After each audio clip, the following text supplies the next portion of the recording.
Voilà, tout à fait. Il faut absolument qu'elle sorte. Ouais, absolument. On sait que c'est bon. D'accord.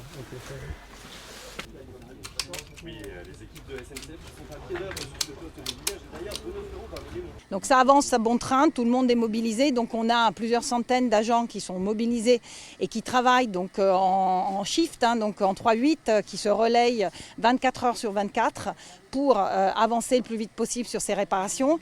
Notre objectif est celui d'arriver à avancer le maximum possible aujourd'hui pour pouvoir faire des tests toute la nuit, donc entre la nuit de samedi à dimanche. Et ces tests sont nécessaires pour des questions de sécurité. On ne peut pas remettre les trains en vitesse normale sans avoir testé tous ces câbles, tous ces fils qui ont été endommagés.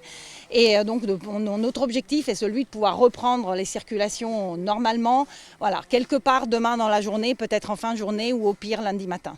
Comme on vous l'a dit, on fait tout pour que ça roule de manière normale dès la fin de ce week-end ou le début de la semaine prochaine. Donc voilà, c'est à condition qu'on n'ait pas d'autres aléas, tout roulera normalement parfaitement le week-end à cheval entre juillet et août. Il faut qu'on soit précautionneux et qu'on analyse les choses, sachant que chaque câble, c'est environ 50 fils, quoi. Donc on les fait, c'est de la broderie, c'est un fil par un fil, on mesure ce qui est fait, on mesure l'isolement du câble, et puis on fait ça normalement dans des conditions de température et climatique favorables. Vous avez bien vu que ça fait quand même 2-3 jours qu'il pleut, donc on travaille dans des conditions un peu compliquées.